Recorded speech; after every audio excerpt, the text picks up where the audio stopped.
So hello everyone, my name is Girish Kumar and I welcome you all to my YouTube channel Chemistan। तो last lecture में हमने discussion किया था concentration के बारे में। स्टार्टिंग के 3 कंसंट्रेशन जिसको हम परसेंटेज स्ट्रेंथ भी कहते हैं उसको हमने डिस्कस कर लिया था। अब कंसंट्रेशन में आगे जो आज हम पढ़ने वाले हैं वो है मोलैरिटी एंड मोलैरिटी।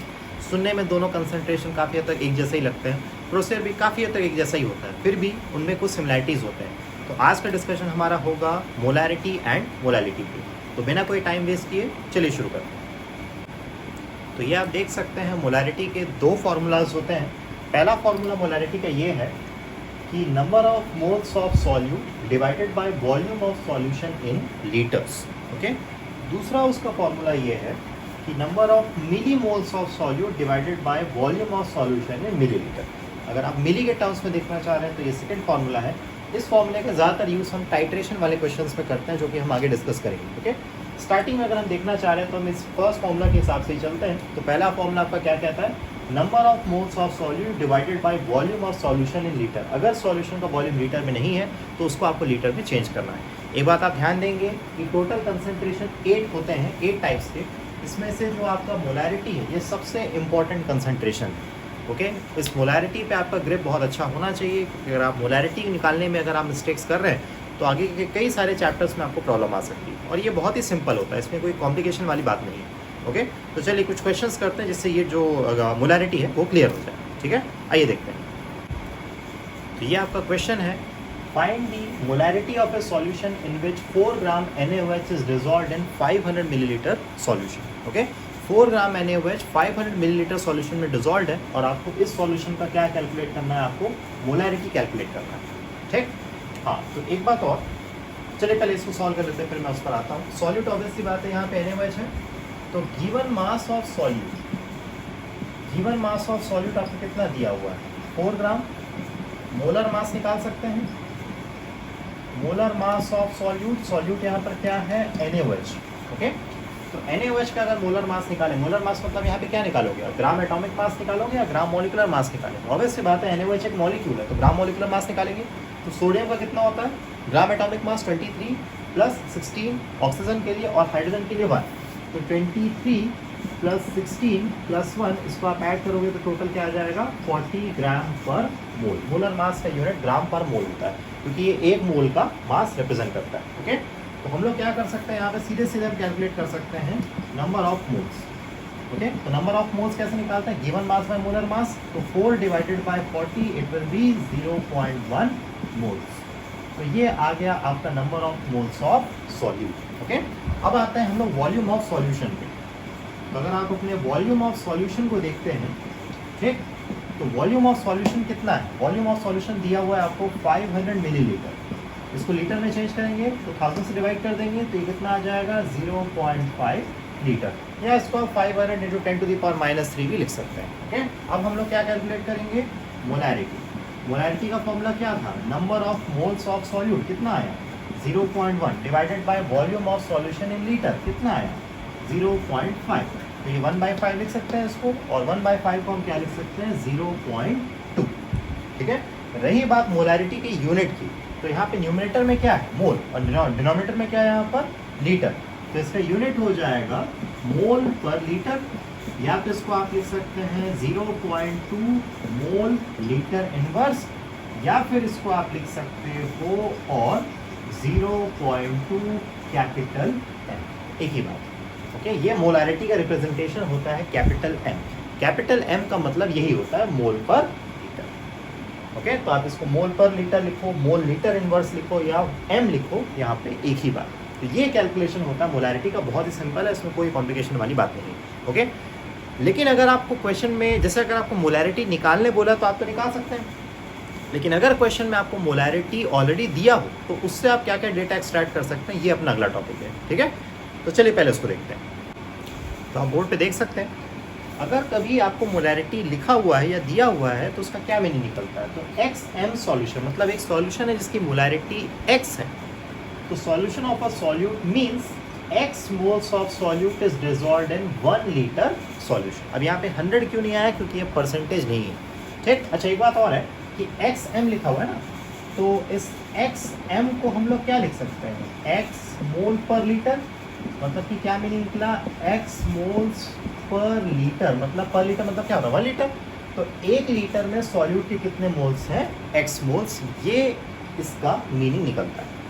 तो प्रीवियस क्वेश्चन में हमारा आंसर कितना आया था 0.2 m और NaOH का सॉल्यूशन था, तो 0.2 m NaOH सॉल्यूशन का मीनिंग क्या निकलेगा कि 0.2 moles of NaOH is dissolved in 1 litre solution. मतलब मोलैरिटी अगर आपको दे दिया है तो दो इन्फॉर्मेशन आपको सीधे सीधे पता चल जाता है, वो है number of moles of solute और दूसरा वॉल्यूम ऑफ सॉल्यूशन किसमें, इन लीटर। ओके, तो इससे हमको क्या पता चला कि 0.2 मोल्स इन 1 लीटर, लेकिन क्वेश्चन में क्या दिया था 0.1 मोल्स इन 500 मिलीलीटर। तो ये डेटा अलग अलग कैसे आ गया, ध्यान से अगर आप देखेंगे तो डेटा अलग अलग नहीं, सेम है। ओके, यूनिटरी मेथड से आप चेक कर सकते हैं कि भाई अगर 0.1 मोल्स 500 मिलीलीटर में होंगे तो 1 लीटर में कितने होंगे 0.2 मोल्स। तो ये दोनों अलग अलग डेटा नहीं है, एक ही डेटा को रिप्रेजेंट कर रहे हैं, मतलब कहना चाहिए एक ही सॉल्यूशन को ये चीज़ रिप्रेजेंट कर रही है। ठीक है, तो ये था आपका मोलैरिटी, बहुत ही सिंपल सा है, इसमें कोई दिक्कत वाली बात नहीं। ओके, तो अब आप मोलैरिटी के क्वेश्चंस को बना सकते हैं, इसमें कोई दिक्कत नहीं है। बस आप ये ध्यान रखिएगा कि क्वेश्चन में जो वॉल्यूम है वो अक्सर डेसीमीटर क्यूब या मिलीलीटर में दिया होता है, उसको आप लीटर में चेंज करना ना भूलें। अगर आप उसको मिलीलीटर में ले रहे हैं तो उसके लिए आपको जो नंबर ऑफ मोल्स है उसको मिली मोल में चेंज करना पड़ेगा, बस इतना ही। ओके, तो चलिए अब आगे देखते हैं अपने अगले कंसंट्रेशन पे, दैट इज मोलैलिटी। देखिए, तो नेक्स्ट कंसंट्रेशन आपके सामने है और इसका नाम क्या है, it is molality and molality is represented by a small m। Okay, और मोलैलिटी का फॉर्मूला क्या है, मोलैलिटी का फॉर्मूला है number of moles of solute divided by mass of solvent in kg। ध्यान देंगे कि मोलैरिटी और मोलैलिटी दोनों का न्यूमरेटर सेम, लेकिन डिनोमिनेटर बिल्कुल अलग। वहाँ पे क्या था वॉल्यूम, यहाँ पर क्या है मास, वहाँ पे था सॉल्यूशन, यहाँ पे क्या है सॉल्वेंट। इसको ध्यान देंगे ना, ये सॉल्यूशन नहीं है, इसे सॉल्वेंट। और वहाँ पे था लीटर और यहाँ पर क्या है kg। ओके, एक देखने वाली बात यह है कि जो मोलैरिटी होता है वो m/v रिलेशनशिप होता है, जबकि आपका मोलैलिटी m/m रिलेशनशिप होता है। क्योंकि मोल्स तो हम लोग किसी भी सॉलिड का मोल तो मास से ही निकालेंगे ना, तो ऊपर भी मास है नीचे भी मास है, लेकिन मोलैरिटी में ऊपर मास है और नीचे में वॉल्यूम है। तो एक क्वेश्चन हमेशा पूछा जाता है कि मोलैरिटी और मोलैलिटी दोनों में बेटर वे क्या है किसी भी सॉल्यूशन के कंसंट्रेशन को रिप्रेजेंट करने का, तो आप क्या कहेंगे, molality. Molality is a better way to express concentration than molarity. Reason, क्योंकि जो मोलैलिटी है वो मास बाय मास रिलेशनशिप है, टेम्परेचर को चेंज करने से वॉल्यूम चेंज हो सकता है, मतलब मोलैरिटी चेंज हो सकता है, लेकिन मोलैलिटी चेंज नहीं होगा क्योंकि वो मास बाय मास रिलेशनशिप है। ओके, तो किसी भी सॉल्यूशन का अगर आप टेम्परेचर चेंज कर देंगे तो उसके मोलैरिटी का वैल्यू चेंज हो सकता है, लेकिन मोलैलिटी का वैल्यू नहीं चेंज होगा, क्योंकि टेम्परेचर के साथ मास नहीं चेंज हो सकता, लेकिन वॉल्यूम चेंज हो सकता है। ओके, तो चलिए अब मोलैलिटी के कुछ क्वेश्चंस करते हैं। देखिए, तो ये आपके सामने क्वेश्चन है कि 8 ग्राम NaOH is dissolved in 400 gram water, calculate molality of the solution. Okay, अब आप ध्यान दीजिए, यहाँ पे वाटर लिखा हुआ है, सॉल्यूशन नहीं। अगर यहाँ पे 400 ग्राम सॉल्यूशन लिख दे तो पूरा क्वेश्चन चेंज हो जाएगा, क्योंकि सॉल्यूशन का मीनिंग अलग है और ये वाटर यहाँ पर क्या है सॉल्वेंट, और हमको यहाँ पे मोलैलिटी कैलकुलेशन में सॉल्वेंट की ही ज़रूरत होती है। ओके, तो सबसे पहले हम लोग को क्या निकालना है, number of moles of solute. Okay, तो मास ऑफ सॉल्यूट कितना है, मास ऑफ सॉल्यूट आपका है 8 ग्राम। ओके, मोलर मास निकाल सकते हैं, मोलर मास कितना होता है NaOH का, अभी कैलकुलेट किया था हमने 40 ग्राम। ओके, तो हम क्या कैलकुलेट कर सकते हैं, number of moles.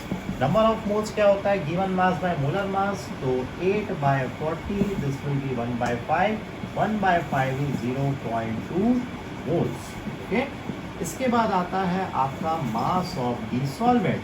Mass of solvent कितना है आपका, दिया हुआ है 400 ग्राम, है ना, और 400 ग्राम को हम किस में चेंज करेंगे, kg में, तो ये क्या हो जाएगा 400 × 10⁻³ kg। क्लियर। इसके बाद अब हमको कैलकुलेट करना है मोलैलिटी। ठीक, तो मोलैलिटी हो जाएगा आपका 0.2 डिवाइडेड बाय 400 × 10⁻³ ओके, तो इसको जब आप सॉल्व करेंगे 10⁻³ को ऊपर लेके जा सकते हैं। ओके, तो ये हो जाएगा 200 डिवाइडेड बाय 400। ओके, तो ये 1/2 है और 1/2 को हम क्या लिख सकते हैं 0.5। ओके, रही बात यूनिट की, तो ऊपर में मोल है नीचे में kg है, तो इसको हम क्या लिख सकते हैं मोल पर kg। या फिर हम क्या लिख सकते हैं मोल kg इनवर्स, या फिर हम सीधे सीधे क्या लिख सकते हैं स्मॉल m। एक ही बात, अगर मैं इसको ऐसा लिख दूं कि 0.5 स्मॉल m, तो इसका मीनिंग क्या निकलेगा 0.5 मोल पर kg। ओके, अच्छा एक बात और, अगर यहाँ पे ये 400 ग्राम सॉल्यूशन दिया होता तो हमको ज़रूरत किसकी है, मास ऑफ सॉल्वेंट की। तो मास ऑफ दी सॉल्यूशन में से हमको क्या माइनस करना पड़ जाता, मास ऑफ दी सॉल्यूट। मतलब ये वाटर की जगह अगर सॉल्यूशन लिखा होता तो मैं 400 में से 8 को माइनस कर देता, उससे क्या आ जाता मास ऑफ सॉल्वेंट। उसके बाद का कैलकुलेशन ऐसा ही चलता। तो ध्यान से आप देख लेना कि मास ऑफ आपको सॉल्वेंट दिया हुआ है या मास ऑफ आपको सॉल्यूशन दिया हुआ है। क्लियर है, ठीक। अब आगे देखिए, एक छोटा सा पॉइंट और डिस्कस करते हैं इसमें। ओके, देखिए, तो अगर किसी सॉल्यूशन में आपको मोलैलिटी पहले से दिया हुआ है तो उसका आप क्या मीनिंग निकालेंगे। जैसे कि एक सॉल्यूशन है जिसकी मोलैलिटी XM दी हुई है, इसका मतलब ये निकलता है, M का मतलब क्या होता है मोल पर केजी, तो XM मतलब क्या हो गया, XM का मतलब हो गया X मोल्स पर केजी। ठीक, तो X मोल पर केजी मतलब 1 केजी में कितने मोल्स, X मोल्स। तो इसका मीनिंग यही निकलेगा कि X moles of solute is dissolved in 1 KG of solvent. Okay, ध्यान देंगे 100 लेने की जरूरत नहीं, क्योंकि ये परसेंटेज नहीं है, पर केजी आ रहा है ना, पर केजी मतलब आउट ऑफ 1 केजी। क्लियर। इसके बाद जैसे इसी प्रीवियस क्वेश्चन की बात कर लेते हैं, तो इसमें हमारा आंसर कितना आया था 0.5 m। तो 0.5 m NaOH सॉल्यूशन का मीनिंग क्या निकलेगा, 0.5 moles of NaOH is dissolved in 1 kg of solvent. लेकिन क्वेश्चन का डेटा और ये डेटा तो मैच नहीं कर रहा है। क्वेश्चन में NaOH के मोल्स कितने आए थे 0.2, और सॉल्वेंट का मास कितना दिया था 400 ग्राम, मतलब कि 0.4 kg। ओके, जबकि हमारा डेटा क्या आ रहा है 0.5 मोल्स और 1 kg सॉल्वेंट। ओके, अगर आप इसको चेक करके देखें तो ये दोनों एक ही डेटा को, एक ही सॉल्यूशन को रिप्रेजेंट कर रहे हैं। यूनिटरी मेथड से आप इसको कैलकुलेट कर सकते हैं, इसको आप चेक कर सकते हैं। ओके, आप चेक करके इसको देख सकते हैं। क्लियर। एक चीज़ और, 0.5 m NaOH मतलब कि स्मॉल m NaOH सॉल्यूशन का मीनिंग क्या है, 0.5 moles NaOH dissolved in 1 kg of solvent. इसी को अगर 0.5 कैपिटल M NaOH सॉल्यूशन अगर कर देंगे तो उसका मीनिंग क्या निकलेगा, 0.5 moles NaOH solution NaOH dissolved इन 1 लीटर सॉल्यूशन। ये हो जाएगा आपका 1 kg सॉल्वेंट, वो हो जाएगा 1 लीटर सॉल्यूशन। ऐसा नंबर ऑफ मोल्स तो वही रहेगा, क्योंकि मोलैलिटी हो चाहे मोलैलिटी, दोनों का न्यूमरेटर जो है वो सेम ही रहता है। ओके, तो अब आई होप आपको मोलैलिटी और मोलैलिटी दोनों क्लियर हो गया, दोनों में कंफ्यूज मत होना। ओके, अब हम लोग कुछ क्वेश्चंस करेंगे जिसमें अगर आपको एक कंसंट्रेशन दिया है और उसी सॉल्यूशन का अगर कोई दूसरा कंसंट्रेशन निकालने के लिए कह रहा है तो कैसे करेंगे, देखते हैं। तो क्वेश्चन आपके सामने कुछ ऐसा है कि आपके पास एक सॉल्यूशन है जिसका परसेंटेज स्ट्रेंथ दिया हुआ है 18% M/V ग्लूकोज सॉल्यूशन। मतलब एक ग्लूकोज सॉल्यूशन है जिसका परसेंटेज स्ट्रेंथ कितना है 18%। इसका हमको क्या कैलकुलेट करना है, मोलैरिटी कैलकुलेट करना है। तो सबसे पहला काम हमारा ये होगा कि ये जो 18% M/V ग्लूकोज सॉल्यूशन लिखा है ना, इसका क्या मीनिंग निकलता है पहले ये सीखेंगे। तो ये हम तो जानते हैं, पिछले क्लास में हमने डिस्कस किया था कि 18% M/V ग्लूकोज सॉल्यूशन मीन्स, इसका क्या मीनिंग निकलेगा 18 gram glucose in 100 millilitre solution. ये 100 मिलीलीटर तो फिक्स्ड है, ठीक है।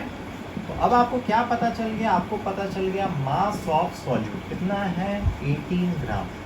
ठीक, इस सॉल्यूट का मोलर मास कितना होता है 180 ग्राम ग्लूकोज C6H12O6, उसका मोलर मास कैलकुलेट कर सकते हैं।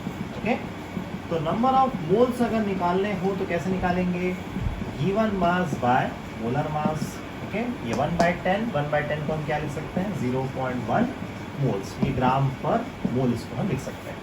ओके, इसके बाद वॉल्यूम ऑफ सॉल्यूशन कितना दिया हुआ है, दिया हुआ तो नहीं था, उसको हमने निकाला, लेकिन कितना 100 मिलीलीटर।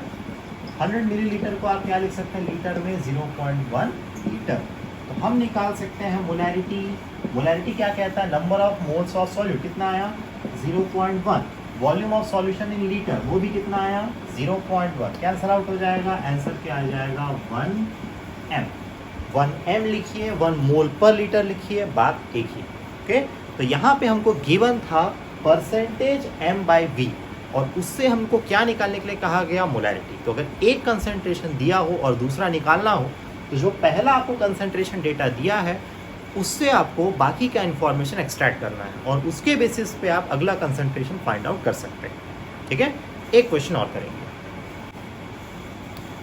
तो नेक्स्ट क्वेश्चन आपके सामने ये है कि आपके पास एक 5.85% m/m NaCl सॉल्यूशन है और उसका आपको क्या कैलकुलेट करना है, मोलालिटी। ओके, तो बहुत ही आसान है, 5.85% m/m NaCl सॉल्यूशन, इसका क्या मीनिंग निकलेगा? इसका मीनिंग निकलेगा 5.85 ग्राम NaCl इन कितना ग्राम सॉल्यूशन, 100 ग्राम सॉल्यूशन, m/m रिलेशनशिप। ओके, तो मास ऑफ सॉल्यूट कितना आ गया? मास ऑफ सॉल्यूट आपका आ गया 5.85 ग्राम। ओके, मोलर मास निकाल सकते हैं। मोलर मास कैसे निकालेंगे? NaCl का, सोडियम का 23, इसका 35.5, यह आ जाएगा 58.5 ग्राम। ओके, अब हम लोग निकाल सकते हैं नंबर ऑफ मोल्स। तो नंबर ऑफ मोल्स कैसे निकालते हैं? Given mass by molar mass. Given mass कितना है? 5.85। मोलर मास कितना है?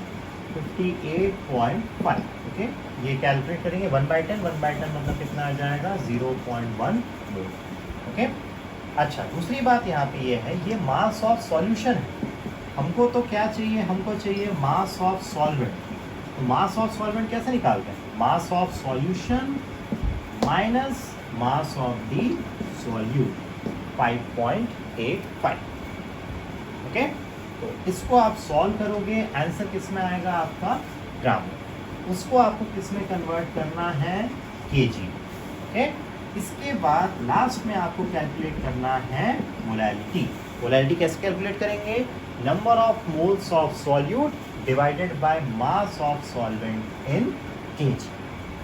इतना आपको करना है। ओके, तो मैं यहाँ के लिए छोड़ रहा हूँ, अब बाकी का कैलकुलेशन करना आपका काम है। आई होप इतना तो आप कर ही सकते हैं। तो चलिए फिर आज के लिए इतना ही। अगले लेक्चर में हम लोग डिस्कस करेंगे नॉर्मेलिटी के बारे में। नॉर्मेलिटी सबसे लंबा मतलब कि बहुत लेंदी टॉपिक है कंसंट्रेशन में, तो एक फुल लेक्चर में सिर्फ हम नॉर्मेलिटी को डिस्कस करेंगे। ओके, तो आज के बाद से हम एक नया ट्रेंड शुरू कर रहे हैं। आप मुझे मेल्स करते ही रहते हैं, जो भी मुझे कुछ अच्छे सजेशंस देंगे या मुझे कुछ अच्छे क्वेश्चंस मेल करेंगे, उनका मैं नाम अपने वीडियो लेक्चर्स में लूँगा। ओके, तो आज का जो शाउट आउट है वो जाता है आशीष शर्मा को। ये है मुंबई से और ये DPS के स्टूडेंट है। इन्होंने इस वीडियो को लेकर के, मतलब प्रीवियस वीडियो को लेकर के, एक बहुत ही अच्छा सजेशन मुझे दिया था, जो कि मैं आगे के लेक्चर्स में उसको यूज़ करने वाला हूँ। ओके, तो आप इसी तरह से मुझे मेल करते रहिए। ये ऊपर मेरा मेल ID मेंशन है, आप जानते ही हैं। आप मुझे ज़्यादा से ज़्यादा नंबर्स में मेल्स करते रहिए। मैं कोशिश करता हूँ ज़्यादातर ईमेल्स को रिप्लाई करने की। ओके, और इस वीडियो को लाइक करें, कमेंट सेक्शन में ज़रूर बताएं कि आपको वीडियो कैसा लगा। चैनल को प्लीज़ सब्सक्राइब ज़रूर कर दें और पढ़ाई करते रहिए। मैं आपसे मिलूँगा अपने अगले लेक्चर में। Thank you.